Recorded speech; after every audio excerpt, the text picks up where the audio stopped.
పరిశుద్ధుడా, ప్రేమగల మా తండ్రి, కృపగల మా యేసయ్య, మీ పరిశుద్ధ నామమునకు స్తోత్రాలు. ఈ యొక్క ఉదయకాల సమయంలో మీ వాక్యాన్ని మేము ధ్యానిస్తూ ఉండగా నా సొంత జ్ఞానాన్ని బంధించి మీ ఆత్మ జ్ఞానం ద్వారా ఈ మట్టి గట నింపి నీ ప్రజలైన వారితో వాక్యము ద్వారా స్పష్టంగా మాట్లాడి ఆ వాక్యం వాళ్ళ జీవితాల్లో ఫలభరితంగా ఉండడానికి మీరు కృప చూపించమని యేసు నామమున అడుగుచున్నాము తండ్రి, ఆమేన్. పరిశుద్ధమైన బైబిల్ గ్రంథంలో నుంచి మత్తయి శుభవార్త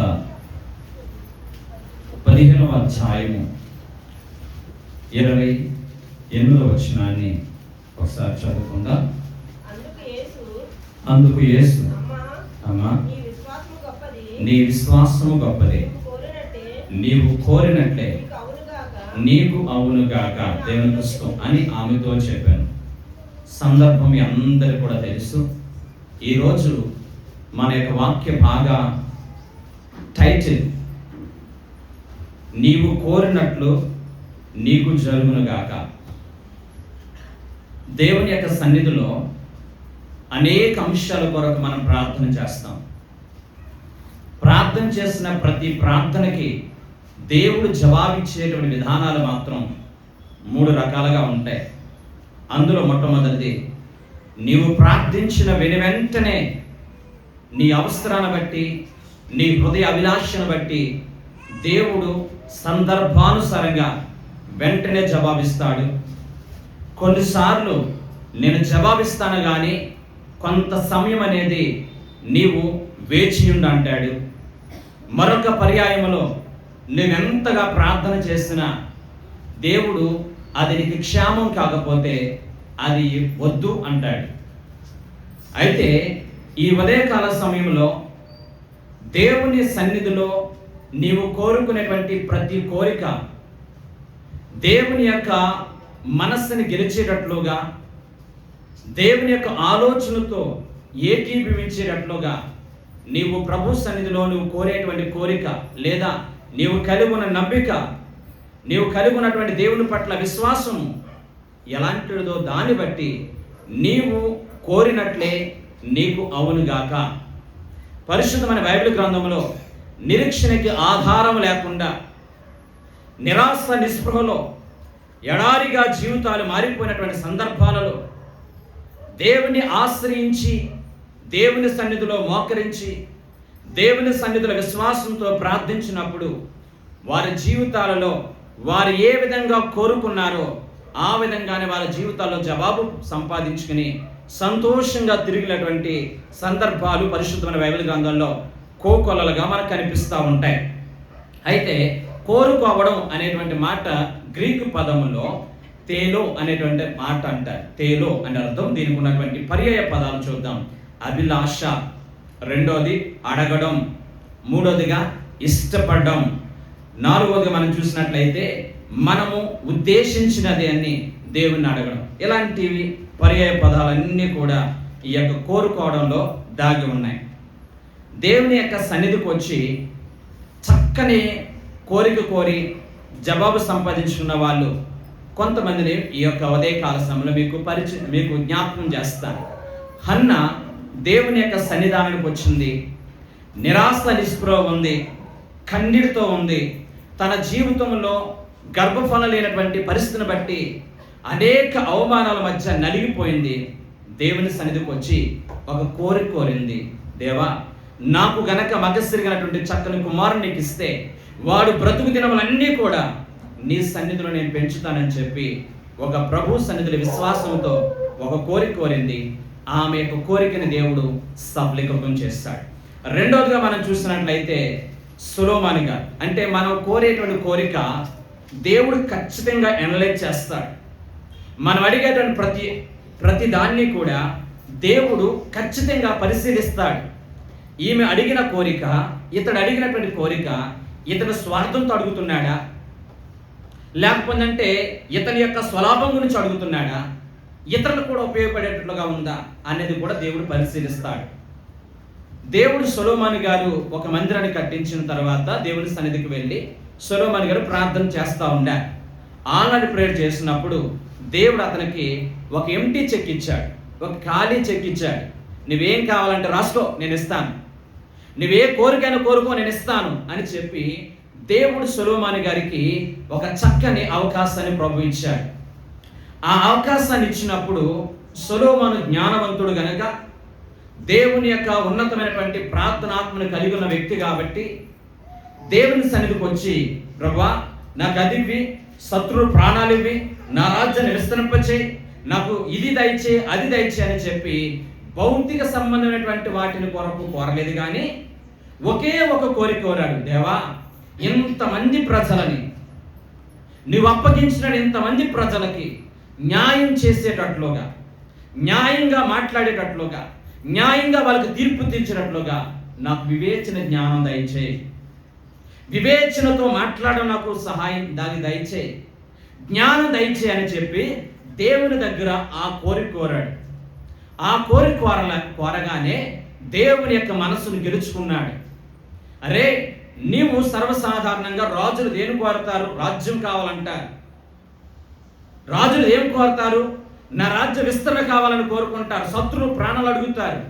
మరి నీవేంటి దైవిక జ్ఞానం అడుగుతున్నావు, వివేచన జ్ఞానం అడుగుతున్నావు అని చెప్పి అతని కోరికను దేవుడు మెచ్చుకుని, ఆశ్చర్యతులు నువ్వు అడగకపోయినా కానీ నేను నీకు ఇస్తున్నానని చెప్పి అతను అడగనివి కూడా దేవుడు అతను దయచేస్తాడు. ఇది సొలొమోను గారి యొక్క కోరిక. సొలొమోను గారు చేసినటువంటి ప్రార్థన విధానం దేవుని సన్నిధానికి వచ్చిన మన జీవితాల్లో కూడా ఇప్పటి వరకు కూడా మన జీవితాల్లో ఏదో అడుగుతాం. దేవుడు నాకు అది ఇస్తే ఏదో వస్తాను, ఇది ఇస్తే నేను నమ్ముకుంటాను, ఇది ఇస్తే నేను బాప్తిసం పొందాను, ఈ రకమైనటువంటి కోరికలు దాని వెనకాల ఉన్నటువంటి ఆ స్వార్థపూరితమైనటువంటి విషయాన్ని హృదయాంతరంగంలో ఉన్న దేవాది దేవుడు గమనిస్తే నీవు నేను కూడా మనుషుల్ని కప్పొచ్చు, మనుషుల యొక్క కన్నులు కప్పొచ్చు, కానీ నువ్వు అడిగేటువంటి కోరిక, నువ్వు దేవుని సన్నిధిలో చేసేటువంటి ఆ మనవి వెనకాల ఉన్నటువంటి అంతరార్థం అనేది దేవుడు ఖచ్చితంగా గమనించి మన పట్ల కార్యం జరిగిస్తాడు. ఈ రోజున సొలొమోను గారు లాగా మనం కూడా దేవుని సన్నిధిలో ఆయన్ని మనస్సును గెలిచినట్లుగా మనం కోరికను కోరేవారుగా ఉండాలి. ఇంకా మనం చూసినట్లయితే మరొక వ్యక్తి పరిశుద్ధమైన బైబిల్ గ్రంథంలో ఒక కోరికని కోరతాడు.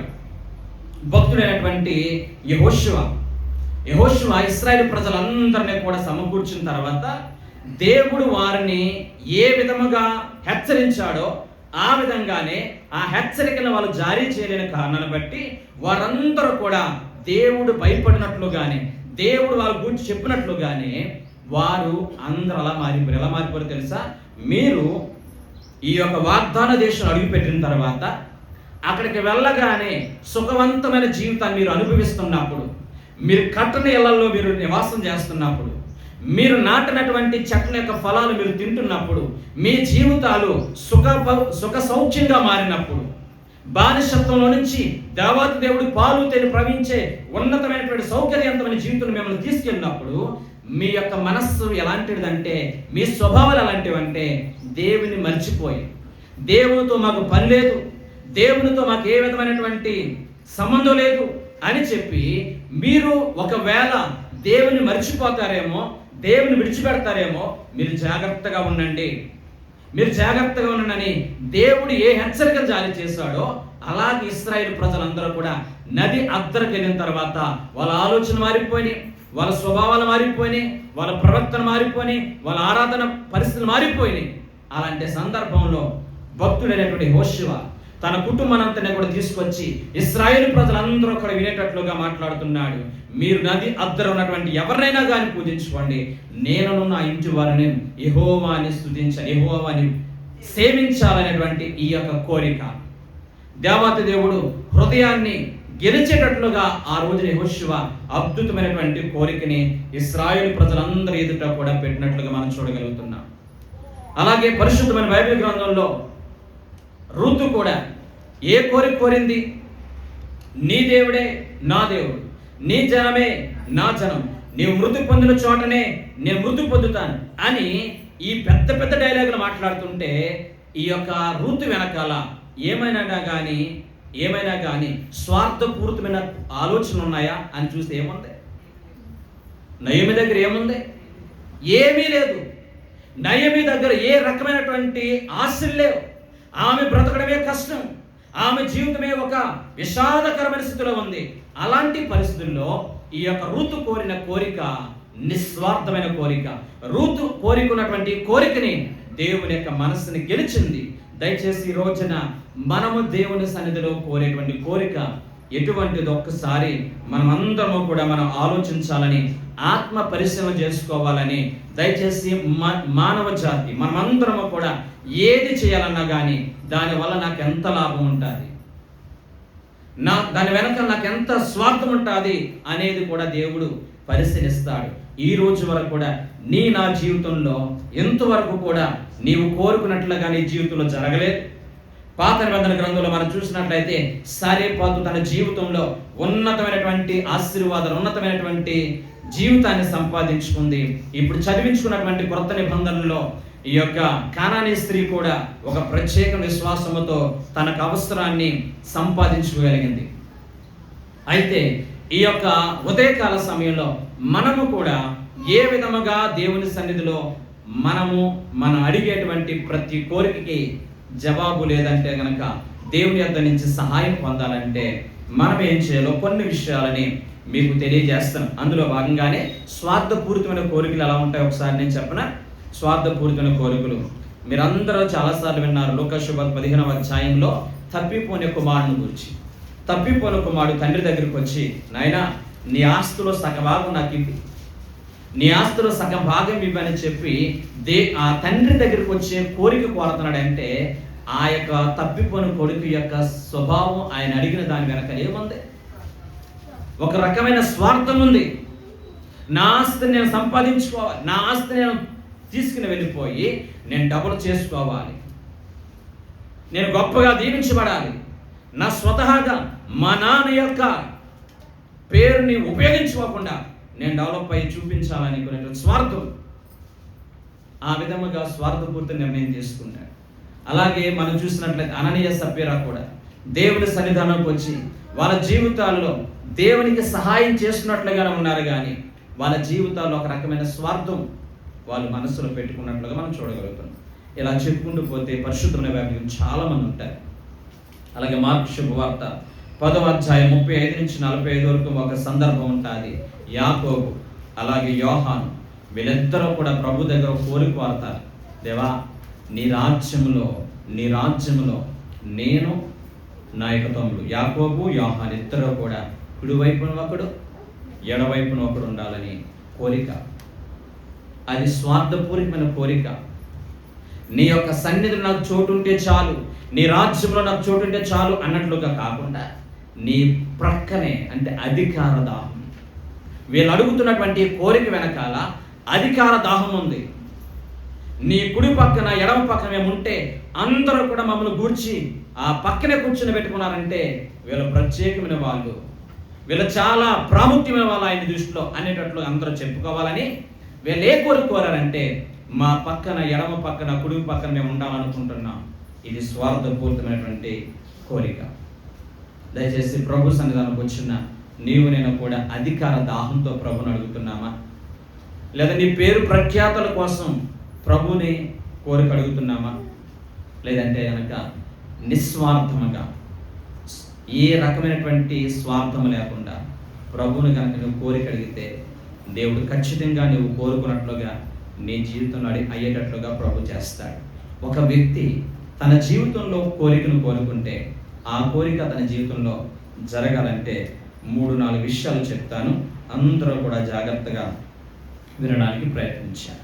దేవుడు మన కోరికని సఫలీకృతం చేయాలంటే ఫస్ట్ దేవుని దగ్గరకు వచ్చిన మన జీవితాలలో ధైర్యం అనేది ఉండాలి. ఏముండాలండి? ధైర్యం అనేది ఉండాలి. ఆ ధైర్యం అనేది మన జీవితాలు లేకపోతే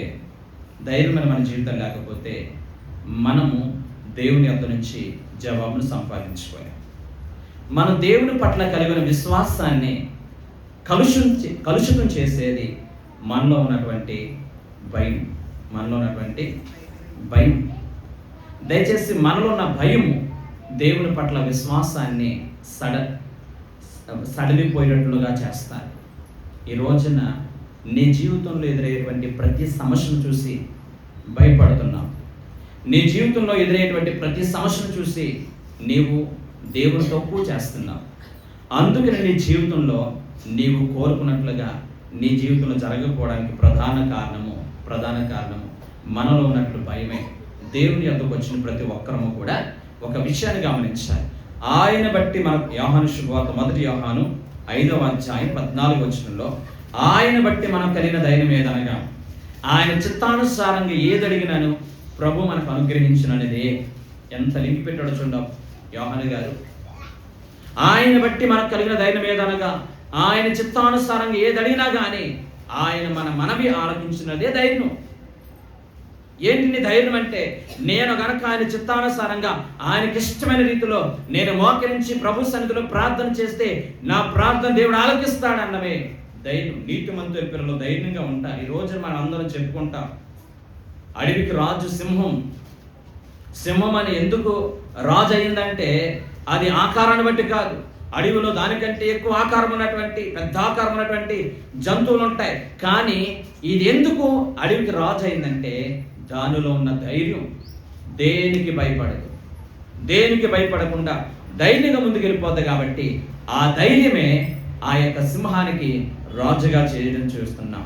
కాబట్టి దేవుని సన్నిధానికి వచ్చి మనం అందరము కూడా దేవుని యొక్క సన్నిధికి వచ్చి మనము ఎలాగ అడగాలంటే ధైర్యంగా అడగాలి. ఈ రోజున ధైర్యంగా అడగడం అంటే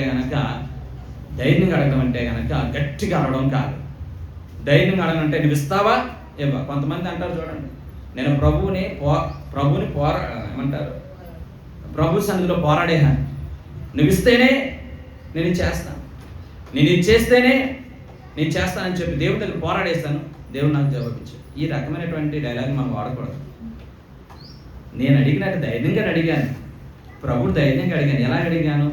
నేను అడిగిన ఎలాగంటే ఆయన బట్టి మనకు కలిగిన ధైర్యం ఏదనగా ఆయన చిత్తానుసారంగా నేను అడిగాను. నేను ఆయన చిత్తానుసారంగా అడుగుతున్నాను కాబట్టి దేవుడు నా జీవితంలో జవాబిచ్చాడు. నేను అడిగేటువంటి ప్రతి కోరికలో ఏ స్వార్థం లేదు కాబట్టి ధైర్యంగా ప్రభు సన్నిధికి వచ్చి నేను దేనికోసం అడుగుతున్నాను ఆయన? నా స్వార్థం కోసమా?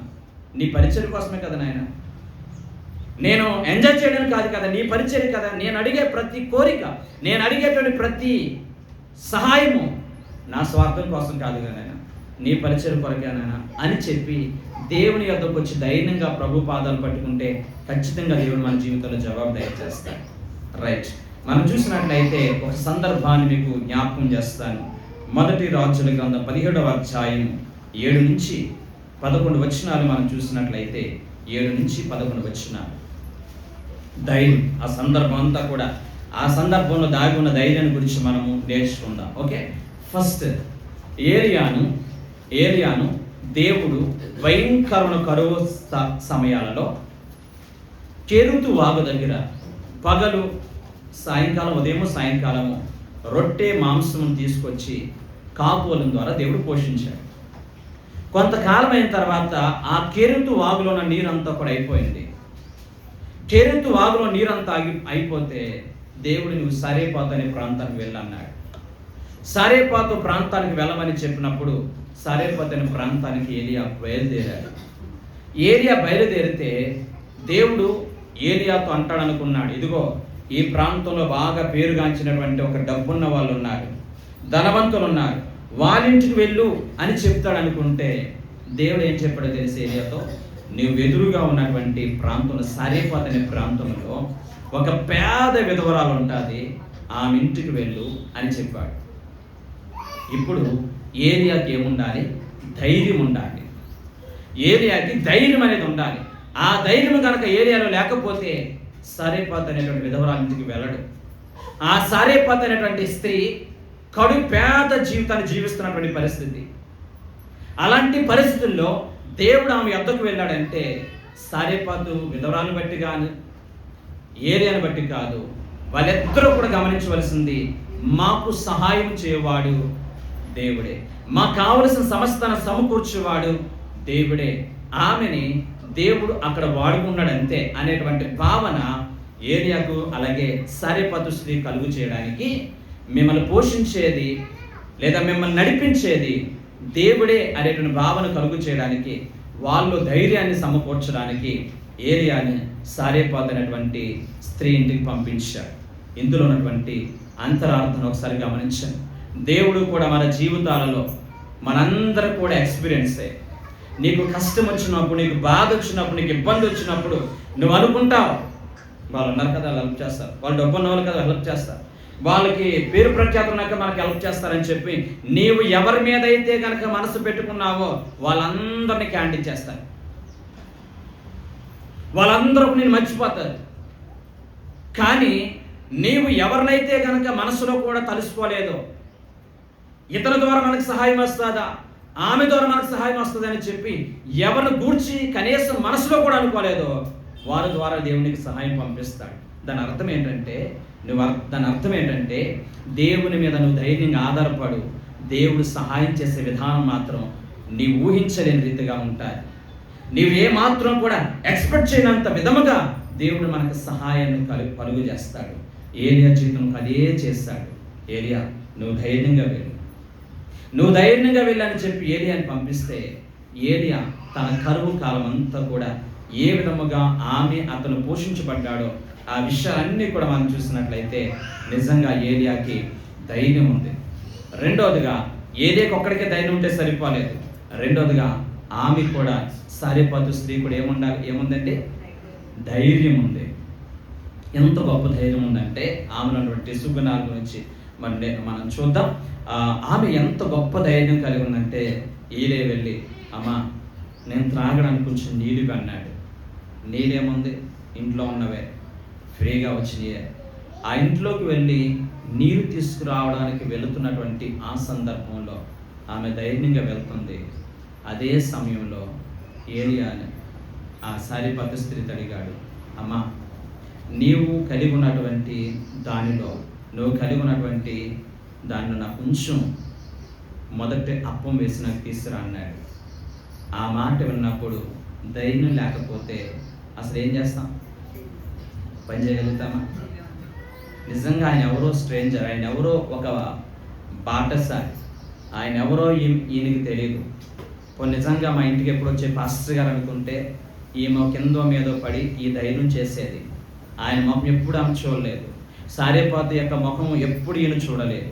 ఒక తెలియనట్టు ముక్కు ముఖం తెలియని ఆయన నేను దైవ సేవకునని చెప్పి నాకు మొదటి అప్పం తీసుకురానంటే గనక ఈమె నీ దేవుడని యెహోవా జీవముతోడు, మా ఇంట్లో కొంచెం పిండి కొంచెం నేను తప్ప ఏమీ లేదు అని అంటే నీవు నేను చెప్పినట్లుగా చెయ్యి, మొదటి అప్పం తీసుకురా అన్నప్పుడు ఈ యొక్క స్త్రీ అక్కడికి వెళ్ళి అప్పము చేసి మొదటి అప్పం ఈ యొక్క సేవకుడు తీసుకురావాలంటే ఎంత ధైర్యం ఉండాలండి. ఈరోజు నీ దగ్గర ఒక 1000 రూపాయలు ఉన్నాయి, నీ బాబుకి హెల్త్ బాగాలేదు, హెల్త్ బాగోకపోతే హాస్పిటల్ రెడీ అవుతున్నా, ఈలోగా ఎవరో సహాయం చేయాలని చెప్పి అమ్మ నాకు మళ్ళీ ఇచ్చేస్తాను ఒక 500 ఇవ్వన్నాడు. ఈరోజు ఇచ్చేటువంటి గొప్ప మనసున్న వాళ్ళు ఎవరైనా ఉండగలుగుతామా? నీ అవసరం పక్కన పెట్టి నీ బాబు ఇబ్బందులు ఉన్నాడు, లేదా ఈ యొక్క సారేపాతు స్త్రీ ఆ యొక్క కొంచెం పిండితో చివరి ముద్ద ఇద్దరు తినేసి చచ్చిపోతారని ఫిక్స్ అయిపోయారు. అలాంటి సందర్భంలో ఏలియా వెళ్ళి నాకు మొదటి అప్పం ఇవ్వని అడిగితే ఈమె వెళ్ళి మొదటి అప్పం తీసుకురాగలిగిందంటే నిజంగా ఆమెకి ఎంత ధైర్యం ఉందో ఒకసారి ఆలోచించండి. ఎంత గొప్ప ధైర్యంతో పని చేయగలిగిందో ఒకసారి ఆలోచించండి. క్రైస్తవ జనాంగమా, దయచేసి నీ జీవితంలో దేవుడి కార్యం జరిగించాలంటే, దేవుడు నువ్వు కోరుకున్నట్లుగా నీ కోరికని సఫలీకృతం చేయాలంటే దేవుని కొరకు మనం త్యాగం చేసేవారిగా ఉండాలి. ఈ సారేపాతు స్త్రీ తన జీవితంలో కలిగి ఉన్నటువంటి ఆ కొంచెం పిండిలోనే ధైర్యం చేసి తన బిడ్డ కొరకు దాచుకున్నటువంటి ఆ పిండిని తీసుకెళ్ళి సేవకుడికి మొదట అప్పం వేసి ఇచ్చినట్లుగా మనం చూడగలుగుతున్నాం. ఇందులో మనం నేర్చుకోవలసిన నీతి ఏంటంటే మనము ప్రభు కోసం ఏ పని చేసినా కానీ ఎలా ఉండాలండి? ధైర్యంగా ఉండాలి. ఎలా ఉండాలి? ధైర్యంగా ఉండాలి. అంటే దేవుడు కొన్ని సందర్భాల్లో మన పట్ల ఆయన చూపించే చొరవ ఆశ్చర్యం ఉంటుంది. ఎంత ధైర్యం ఉండాలంటే చూడండి, పరిశుద్ధమైన బైబిల్ గ్రంథంలో దేవుడు మోషేని ఇశ్రాయేలు ప్రజలు నడిపిస్తున్నటువంటి ఆ క్రమంలో దేవుడు చెప్పాడు. ఏమని చెప్పాడు? నీవు బండతో మాట్లాడు, బండతో మాట్లాడితే నీరు వస్తాయన్నాడు. మరి బండతో మాట్లాడడానికి లేదా బండను కొట్టడానికి అనేది రెండో విషయం, వేరే విషయం అనుకోండి. అలా చేయడానికి ఏలేరు ఏముండాలి? ధైర్యం ఉండాలి లేదా? ధైర్యం ఉండాలి లేదా? అప్పటికి ఎంత వ్యతిరేకత వస్తుంది. ఏ మోషే, మమ్మల్ని చంపడానికి తీసుకొచ్చి అరణ్యంలోకి,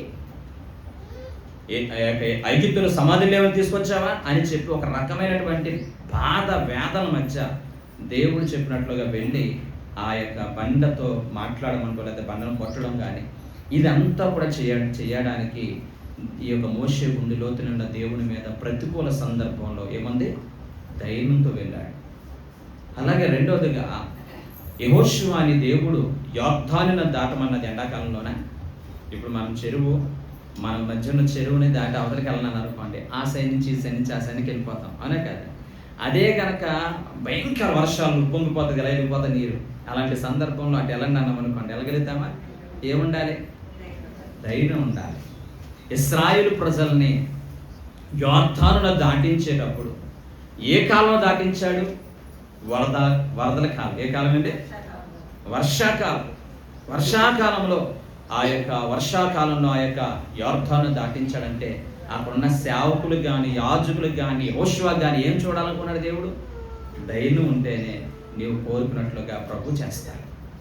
మనలో ధైర్యం అని లేకపోతే, దేవుని పట్ల విశ్వాసం లేకపోతే మన జీవితంలో కార్యం అనేది జరగదు. అలాగే శిష్యులందరినీ కూడా కూర్చోబెట్టి 3 రోజుల నుంచి వాక్యాలు వెంటనే వాళ్ళందరికీ ఆహారం పెట్టండి అంటే కనుక వాళ్ళందరూ లెక్కలేసుకుంటున్నారు. కానీ యేసు ప్రభు వారు 5 రొట్లు 2 చేపలు, మీ దగ్గర ఏదైనా ఉందంటే కనుక ఆ బాబు 5 రొట్లు 2 చేపలు ఇస్తే కనుక వాటిని 5,000 మంది పంచిపెట్టాడంటే ఆ బాబుకి ఏముంది? విశ్వాసము.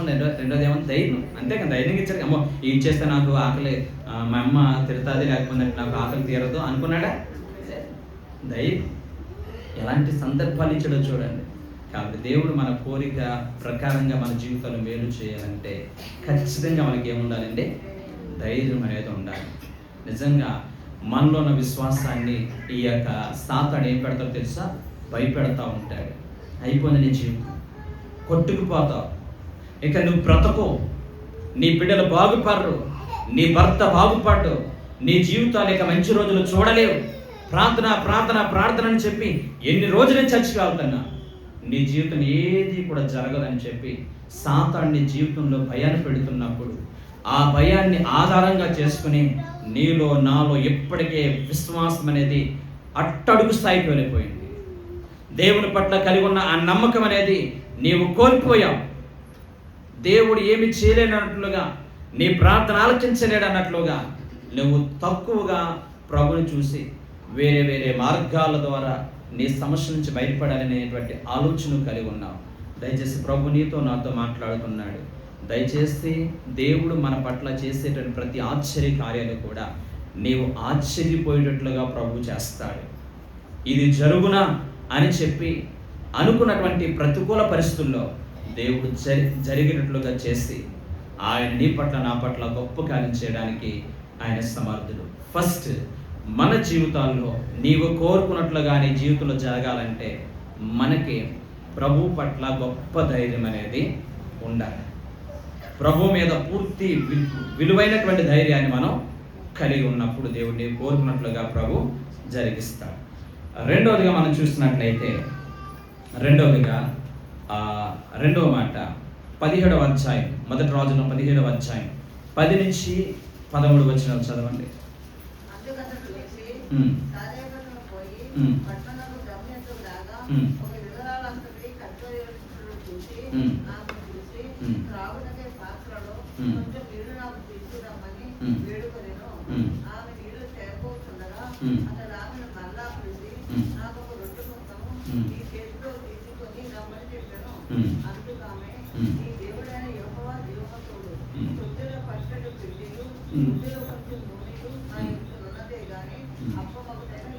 దేవునికి స్తోత్రం. హల్లెలూయా.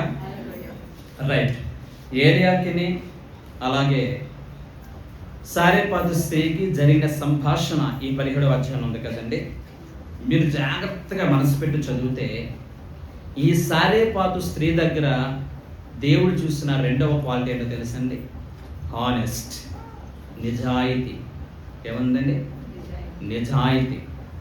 దేవుడు మన జీవితాలను కోరుకున్నట్లుగా నీ పట్ల ప్రభు జరిగించాలంటే ఖచ్చితంగా మనలో ఏం చూస్తున్నాడు దేవుడు? నిజాయితీ. అంటే ఏలియా అలాగే సారేపాతు స్త్రీకి మధ్యన జరిగిన సంభాషణని పరిశుద్ధాత్మ దేవుడు ఏకంగా పరిశుద్ధమైన బైబిల్ గ్రంథంలోనే ఎలా రాయించాడంటే ఆమెను గూర్చి ఉన్నతమైనటువంటి ఆమెను గూర్చి ఎంత ఉన్నతమైనటువంటి సమాచారాన్ని దేవుడు పరిశుద్ధమైన బైబిల్ గ్రంథంలో లెక్కించాడు అని అంటే 100% గమనించండి. ఈమె ద్వారా మనం ఎంతో నేర్చుకోవాల్సిన అవసరం ఉంది. ఏం నేర్చుకోవాలి? హానెస్ట్. ఈ రోజున మన దైనందిక జీవితాలలో ఉదయం లేచిన మొదలుకొని సాయంకాలం వరకు కూడా దేవుని సన్నిధికి వచ్చి ప్రార్థన చేసే మన జీవితాలలో మన యొక్క క్రియలు కానీ, మన యొక్క ప్రవర్తన కానీ, మనం చేసే సహాయాలు కానీ, మనం చేసేటువంటి క్రియలు కానీ అన్ని విషయాల్లో కూడా నేను చాలా హానెస్ట్గా నేను ఉంటాను. నా దగ్గర ఏది ఉందో అదే చెప్తాను, ఏది లేదో అదే చెప్తాను. నా దగ్గర అవునంటే అవును, కాదంటే కాదు అనేటువంటి ఆలోచన విధానంతో ఎంతమంది బిడ్డలు ఈ రోజున ప్రభు సన్నిధికి వచ్చి ప్రార్థన చేస్తున్నారు. నిజంగా ఈ యొక్క సారేపాతు స్త్రీ తన జీవితంలో ఏది దాచుకోకుండా, క్లిస్టల్ క్లియర్ కట్ అంటారు కదండి, ఎంత అద్భుతమైన రీతిలో ఆమె మాట్లాడేది ఒకసారి ఆలోచించండి. ఆరమరకలు లేకుండా, ఏ రకంగా దాచుకోకుండా, తన స్వార్థం గురించి ఆలోచించకుండా ఉన్నది ఉన్నట్లుగా చెప్పడయ్యా, నా ఇంట్లో ఉన్నది ఇది, నా ఇంట్లో ఉన్న సమస్య ఇది, నా భర్తకున్న సమస్య ఇది, నా పిల్లలకు ఉన్నటువంటి పరిస్థితి అని చెప్పి దేవుని యొద్దకు వచ్చి ఆ దైవ సేవకుని దగ్గర ఈ యొక్క స్త్రీ తన ఇంట్లో ఏది ఉందో ఏమి లేదో ఎగ్జాక్ట్గా చెప్పింది. కొంచెం పిండి ఉంది, ఆ పిండి కూడా ఈ రాత్రితో అయిపోతుంది. ఇది తిన్న తర్వాత రేపటికంటూ మాకు ఏమీ లేదయ్యా, మేము ఇంట్లో దాచుకుని అబద్ధం ఆడతలేదు. ఈమె మా ఇంట్లో ఏమీ లేదని అంటే కనుక ఆయన ఏం చేయగలుగుతాడా? ఏమి లేదు, బయటకు వెళ్ళిపో, అలా ఇంట్లో అక్కడ ఉన్న వాళ్ళు ఉన్నారా అంటే కనుక ఏమైనా చేయగలుగుతారా? దేవుడు మనకి ఇచ్చే అవకాశాలు ఎలా ఉంటాయి ఒకసారి ఆలోచించండి. దేవుడు నీ పట్ల, నా పట్ల చేసేటువంటి ఆ యొక్క ఉన్నతమైనటువంటి ప్రణాళికలు ఎంత అద్భుతంగా ఉంటాయి ఒకసారి ఆలోచించండి. అయితే దేవుని అదు నుంచి నా అదు నుంచి ఏం కోరుకున్నాడంటే హానెస్ట్, నిజాయితీ. నువ్వు అడిగే కోరిక నిజాయితీగా అడుగుతున్నామా? నీవు దేవుని వద్దకు వచ్చి నీవు కోరిక అడుగుతున్న నీ జీవితంలో నీవు ప్రభు దగ్గర నిజాయితీగా ప్రభు సన్నిధిలో మనం ఉండగలుగుతున్నామా? దయచేసి మన మనస్సులో ఒకటి ప్రార్థన చేయండి. అది అయిన తర్వాత చెప్తానులేండి. ఈ రకమైనటువంటి అసంపూర్ణమైన మనసుతో ప్రభు దగ్గరికి వస్తే ప్రభు పొరపాటున ఒక నీ ప్రార్థన ఆలకించు. ప్రభు మన ప్రార్థన ఆలకించాలంటే నీవు ఏది ఉన్నది ఉన్నట్లుగా, ఏంటంటే ఉన్నది ఉన్నట్లుగా ప్రభు సన్నిధిలో మనము గనక ఒప్పుకుని ప్రభు సన్నిధిలో ప్రార్థన చేస్తే నీ మనస్సులో నువ్వు కోరుకున్నట్లుగా నా ప్రభు నీ జీవితంలో జరిగిస్తాడు. మనసు నిజాయితీ లేకుండా ప్రభు సన్నిధికి వచ్చి ఎంత ప్రార్థన చేసినా దేవుడు ప్రార్థన రిజెక్ట్ చేసిన సందర్భాలు పరిశుద్ధమైన బైబిల్ గ్రంథంలో చాలా చాలా చాలా ఉన్నాయి. అవన్నీ కూడా వివరించిన సమయం కాదు కనుక దయచేసి మనము ఈ సారేపాతు స్త్రీ నుంచి మనం నేర్చుకునేది నిజాయితీ. ఏంటండి? నిజాయితీగా ఆమె తన జీవితాన్ని సేవకుడి దగ్గర, దేవుని దగ్గర చెప్పినట్లుగా మనం చూడగలుగుతున్నాం. చూడండి, లోకాసు శుభవార్త 9వ అధ్యాయం 24వ వచనం. లోకాసు శుభవార్త 9వ అధ్యాయం 24వ వచనం.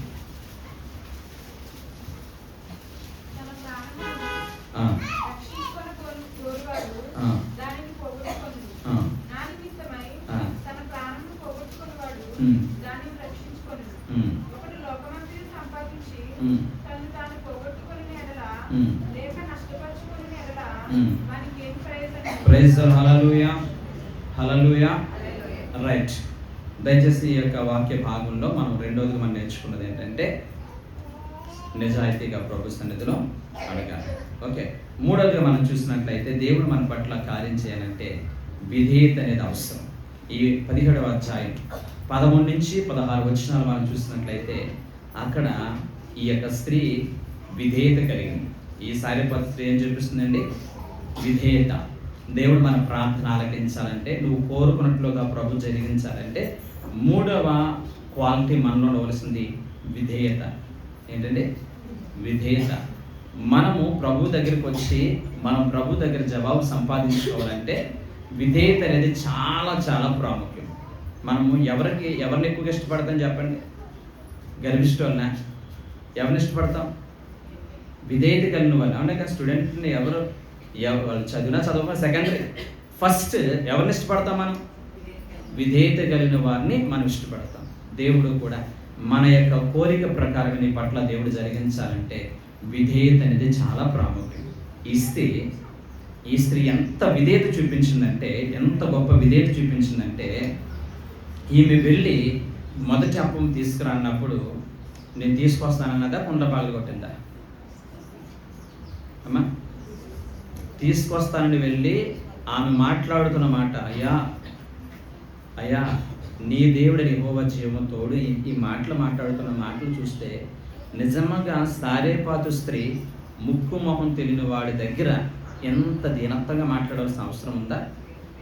ఎంత విధేయత చూపిస్తున్న ఒకసారి ఆలోచించు. మొదటి అప్పం తీసుకురా, నువ్వు తినేసి నీ కొడుకు తినేస్తా, మిగిలిన కదా బట్ట రానలేదు. మొదటి అప్పం తీసుకురా అంటే కనుక ఆమె ఏం చూపిస్తుందంటే విధేయత చూపిస్తుంది. ఏం చూపిస్తుందండి? సారేపాతు అనే ప్రాంతం ఇప్పటికీ ఉంది. బైబిల్ గ్రంథంలో రాయబడినటువంటి సారేపాతు ప్రాంతం లెబనోన్ అనే ప్రాంతంలో ఉంది. సారేపాతు అనే మాటకు అర్థం మనం చూసినట్లయితే కనుక కరిగించేటువంటి స్థలం, కరిగించేటువంటి స్థలం, మనసును కరిగించే స్థలం. ఏలియా ఆ మొదటి అప్పని తీసుకొచ్చి తను తింటూ ఉంటున్నప్పుడు, అరే ఈ పొలను వేరుకునే ఈ పేద విధవరాలు నాకు ఇస్తున్నటువంటి నా పట్ల ఈమె చూపిస్తున్న విధేయత, నాకు తెలిసి తనకున్నా లేకపోయినా తన పిల్ల తన కొడుకు ఆమె ఇక తినడానికి లేదు, చచ్చిపోతానని తెలిసినా కానీ సేవకుడు తింటా ఉంటుంటే అక్కడ కూర్చుని జాగ్రత్త నాన్న అని చెప్పి కొంచెం నీళ్లు పెట్టి ఆ ప్రేమను చూపిస్తూ ఉంటుంటే ఏలియా మనసు కరిగిపోయిందండి. ఏలియా మనసు ద్రవించిపోయింది.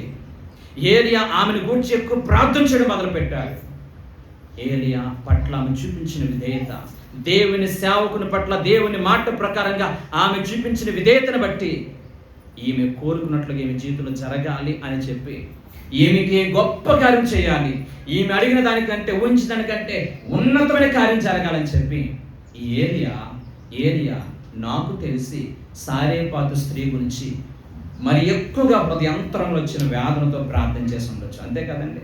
మన కష్టకాలం ఉన్నప్పుడు, ఆకలితో అలమటించిపోతున్నప్పుడు, ఎవరో కూడా ప్రేమించలేనటువంటి నోచుకునే స్థితిలో ఉన్నప్పుడు నేనున్నానని చెప్పి ధైర్యం చెప్తే వాళ్ళ పట్ల మనకి ఎంత కృతజ్ఞతాభావం ఉంటుందండి.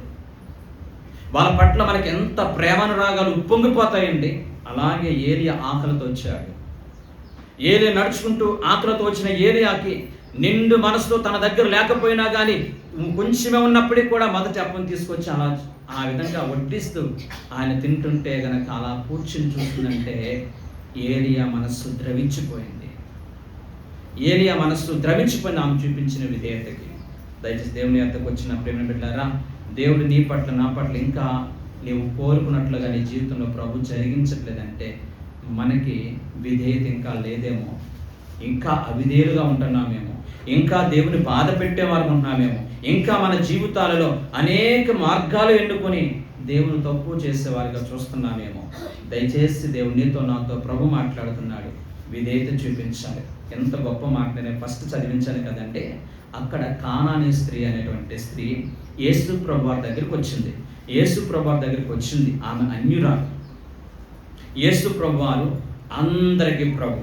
యెరూషలేము ప్రాంతం నుంచి ఈ కానాను అనేటువంటి ప్రాంతము 50 మైలు దూరము తన ప్రణాళిక చెప్పున యేసు ప్రభు ఆ ప్రాంతానికి వస్తే, ఆ ప్రాంతానికి వచ్చారనే సంగతి ఈ యొక్క కానానీ స్త్రీ గమనించి ఆయన అందరి పరిపూర్ణ విశ్వాసము కలిగి, అయ్యా నా కూతురు దెయ్యముల చేత బాధపడుతుంది, నా కూతురు దెయ్యముల చేత బాధపడి చచ్చిపోయే స్థితిలో ఉంది, నా కూతురిని బాగు చేయని చెప్పి కేకలు వేస్తుంటే అక్కడ ఉన్నటువంటి శిష్యులందరూ కూడా యూదులు కానానీయులను అంటరాని వారుగా చూస్తారు.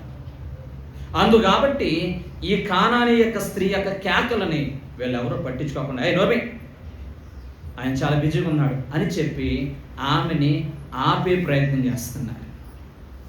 అలా ఆపే ప్రయత్నం చేస్తుంటే ఈ స్త్రీ మరింత ఎక్కువ బిగ్గరగా కేకలు వేస్తుంది. కేకలు వేసుకుంటూ యేసుప్రభు వారి దగ్గరికి వచ్చింది. అప్పుడు యేసుప్రభు వారు ఆమెతో మాట్లాడినటువంటి ఒక విలువైనటువంటి మాటను మనం చూసినట్లయితే, నేను నీకేం చేయగలుగుతున్నాను, లేకపోతే నీకేం కావాలంటే గనక, అయ్యా నా కూతురు దెయ్యముల చేత బాధపడుతుంది, దెయ్యపు ఆత్మ చేత బాధపడుతుంది, ఆమె యొక్క ప్రవర్తన మారిపోయింది, ఆమె ఆలోచన విధానం మారిపోయింది, ఆమె యొక్క జీవన విధానం అంతా కూడా చాలా భయంకరంగా ఉంది, ఆమె చచ్చిపోతుంది భయం నాలో ఉంది. నా కూతుర్ని బాగు చేయవా ప్రభు, నువ్వు బాగు చేయవాడవని, నీవు నీ అందరి విశ్వాసంతో ప్రార్థన చేస్తే బ్రతుకులు బాగు చేస్తావని, జీవితాలు మారుస్తావని, మనుషుల యొక్క మనసును మార్చే గొప్ప దేవుడు అని నిన్ను గూర్చి మేము విన్నాం అని చెప్పి ప్రాధేయపడుతుంటే, యేసుప్రభు వారు ఈమె ఏ ఉద్దేశంతో అడుగుతుంది, అందరి మీద రాయేసి అందరి మీద అడిగినట్లుగా నన్ను కూడా అడుగుతుందా, లేక పరిపూర్ణ విధేయత అడుగుతుందా అని తెలుసుకోవడానికి, అమ్మా ఆయన అంటాడండి ఒక బాధాకరమైనటువంటి మాట. ఎందుకు అన్నాడు అని నేను బాగా సెర్చ్ చేస్తే ఆయన అన్నటువంటి మాట గ్రీకు భాషలో కుక్క పిల్లలు అంటాడు. ఈ రోజున మన ఇళ్ళలో కూడా కుక్క పిల్లల్ని పిల్లలతో సమానంగా చూసుకుంటాం, అంతేనా మేము? కుక్క పిల్లల్ని పిల్లలతో సమానంగా చూసుకుంటాం. అయితే దేవుడు ఏమన్నాడంటే, ఎంతో కొంత మనుషులం కాబట్టి మనము పిల్లలు తినగా మిగిలిపోయినటువంటి ఆహారాన్ని కుక్క పిల్లలకి వేస్తాం, అంతేనా? ఇప్పుడు పిల్లలు తినే ఆహారం పట్టుకెళ్ళి కుక్క పిల్లలకి వేయకూడదు కదమ్మా అంటాడు. ఓకేనా? అప్పుడు ఈ స్త్రీ విధేయత కలిగిన స్త్రీ. ఏ స్త్రీ అండి? విధేయత కలిగిన స్త్రీ. విధేయత కలిగిన స్త్రీ కాబట్టి యేసు ప్రభువు నోటి నుంచి ఆ మాట రాగానే నన్ను ఇంతమంది ముందులో, ఇంతమంది జనసమూహంలో నన్ను పట్టుకుని కుక్కతో పోలిస్తావా? నువ్వు ప్రార్థన చేస్తే ఎంత, ప్రార్థన చేయకపోతే ఎంత, నా కూతురు చస్తే ఎంత, బ్రతికితే ఎంత అని చెప్పి కోపంతో, అవిధేయతతో యేసు ప్రభువుని విడిచిపెట్టలేదండి. నిజంగా యేసు ప్రభు వారి యొక్క మనస్సుని దోచుకున్నట్లుగా ఏమేమని సమాధానం చెప్పిందో జ్ఞానంతో తెలుసండి. నిజమే ప్రభువా, కుక్క పిల్లలు తినగా మిగిలిపోయినటువంటి ఆ యొక్క డైనింగ్ టేబుల్ దగ్గర పడిపోయిన ఆహారాన్ని తీసుకెళ్ళి ఇంట్లోనే కుక్క పిల్లలు పెడతారు కదా అని అంటే కనుక, ఆ మాట విన్నటువంటి యేసు ప్రభు వారు అంటాడు కదా, అమ్మా నీ విశ్వాసము గొప్పది, నీ విధేయత చాలా గొప్పది, నిజముగా నువ్వు అడుగుతున్నటువంటి కోరిక చాలా గొప్పది అని చెప్పి దేవుడు వెంటనే ఏమన్నాడు తెలుసా? నీవు కోరుకున్నట్లుగానే నీకు అవునుగాక. ఎందుకు నువ్వు కోరుకున్నట్లుగా అవిందో తెలుసా?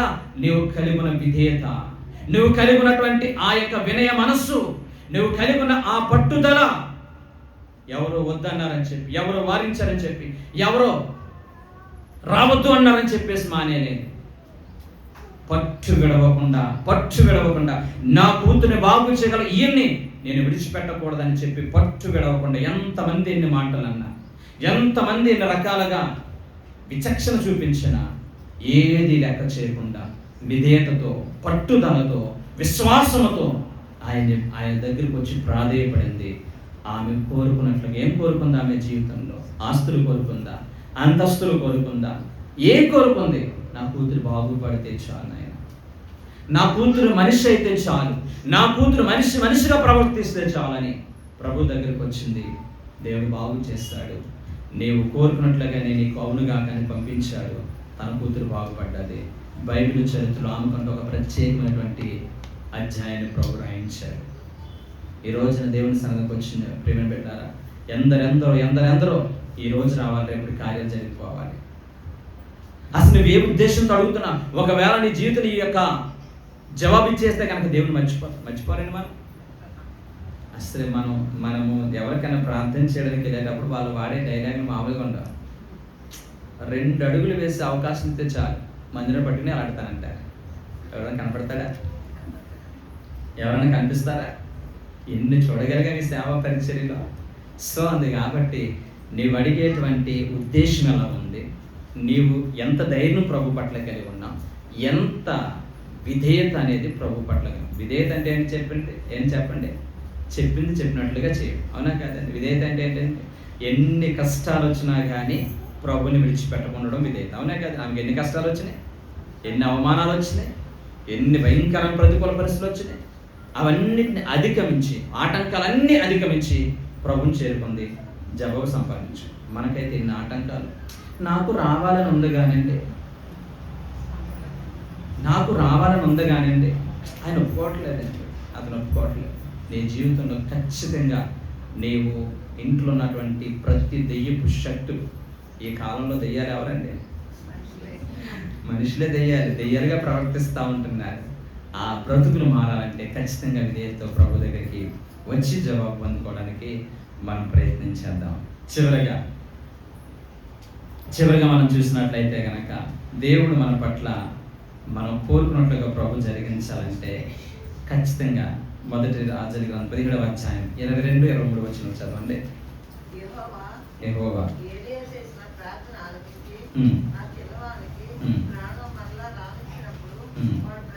దేవునికి స్తోత్రం. హల్లెలూయా, హల్లెలూయా.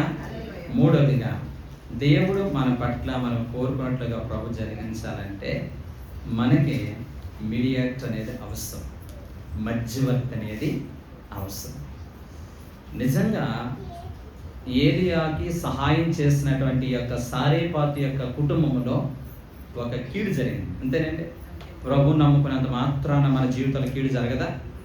ఇంత గొప్ప సేవ చేసినటువంటి ఈ యొక్క సారేపాతు స్త్రీలో బాబు చచ్చిపోయాడు. సమస్య వచ్చింది.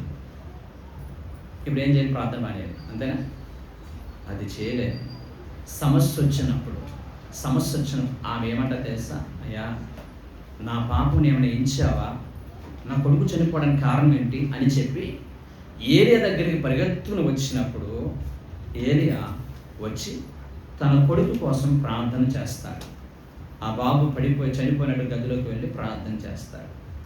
దేవుడు అతని ప్రార్థన ఆలకించి బాబుని తిరిగి బ్రతికిస్తాడు.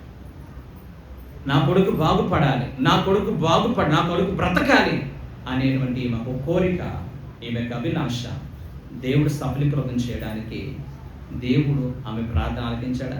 ఈ రోజున చాలా మందితో గొప్పగా చెప్పుకుంటూ తెలుసా? ఈ ప్రాంతంకి వచ్చే ప్రతి దైవ సేవకుడు మా ఇంటికే రావాలి, మా ఇంట్లోనే షెల్టర్ తీసుకోవాలి. అక్కడ ఆ పాస్టర్ గారు ఎలా ఉన్నారు, ఈ పాస్టర్. నిజంగా మనం ఎంత గొప్పగా చెప్పుకుంటాం. ఈ సారేపాతు స్త్రీ సేవకుడికి నేను సహాయం చేస్తాను, దేవుడికి నా యొక్క ప్రాణత్యాగం చేసి సహాయం చేయాలి కాబట్టి దేవుడు నా ప్రార్థన ఆలకి నా కొడుకుని బాగు చేయాలంతే, అప్పుడు నేను నమ్ముకుంటాను అనలేదండి. సమస్య రాగానే వెంటనే సేవకుడి దగ్గరికి వెళ్ళింది, ప్రతినిధి దగ్గరికి వెళ్ళింది, ఆ యొక్క మధ్యవర్తి దగ్గరికి వెళ్ళింది. ఆ మధ్యవర్తి ఏం చేస్తారో తెలుసా? ప్రార్థన చేస్తాడు. దయచేసి నీకు దేవునికి ఒక మధ్యవర్తిని పెట్టుకున్నాడు. అతడే యాజకుడు, అతడే సేవకుడు. నిజమైన సేవకుడు మీ యొక్క కష్టాన్ని, మీ యొక్క బాధని, మీకున్నటువంటి ప్రతికూల పరిస్థితిని డబ్బేసేవాడు కాకుండా దేవుని దగ్గర తన సమస్యగా భావించి, తన బాధగా భావించి, తన కష్టంగా భావించి, తన కన్నీటిగా భావించి దేవుని దగ్గర విజ్ఞాపన చేస్తాడు. ఏలియా బాబు చచ్చిపోవడం తెలియగానే గుండెలు తరికిపోయేటట్లుగా ప్రభు సన్నిధిలో ఏడుస్తూ ప్రార్థన చేస్తుంటాడు. నాయనా, కృపలో జ్ఞాపకం చేసుకో, ఈ బాబుని కృపలో బ్రతికించు. ఆమెకంటూ ఆధారం లేదు, ఆమె సింగిల్ పేరెంట్, భర్త లేడు, నిస్సహాయ స్థితిలో ఉంది.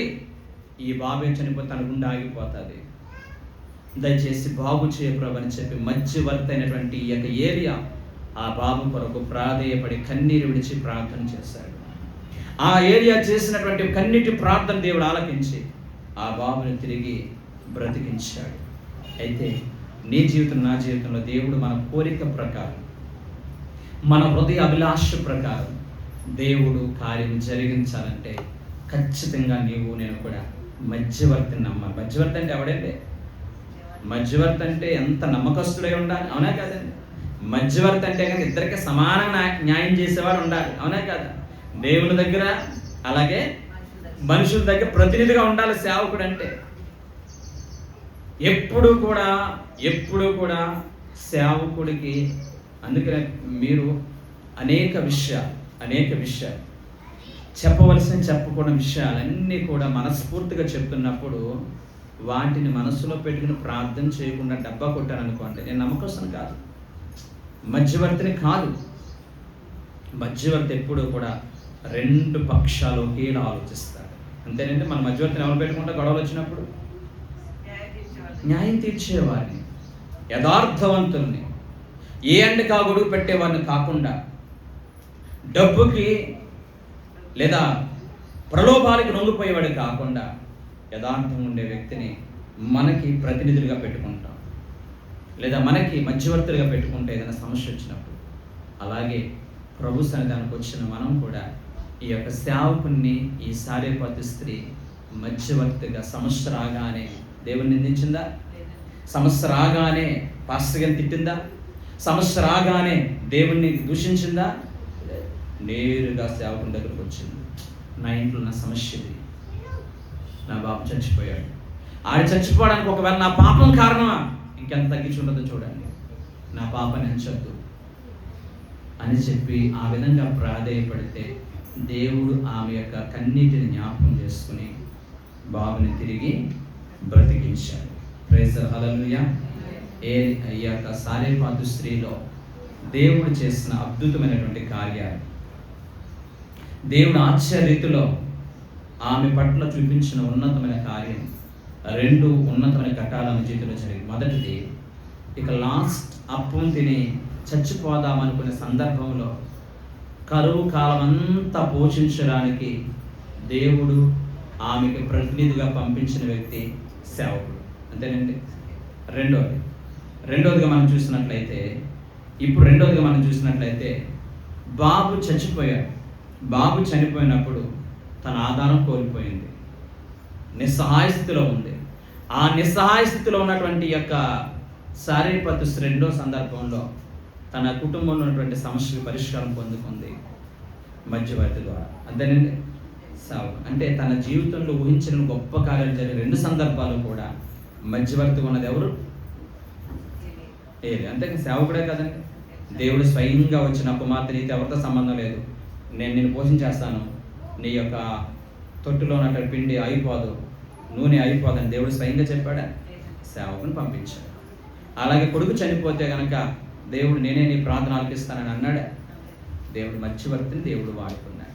ఈ రకముగా మన జీవితాల్లో మన పట్ల దేవుడు మనం కోరుకున్నట్లుగా జరగాలంటే ఖచ్చితంగా మన కొరకు ప్రార్థన చేసే ప్రతినిధి అనేది చాలా అవసరం.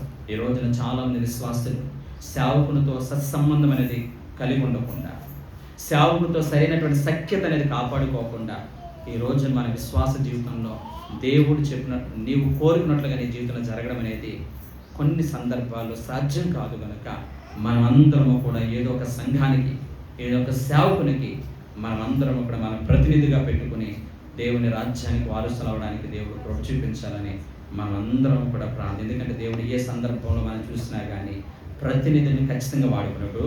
దావీదు దేవుని మందిరం కట్టాలనుకున్నాడు, వద్దు అని చెప్పడానికి దేవుడు ఎవరిని వాడుకున్నాడు?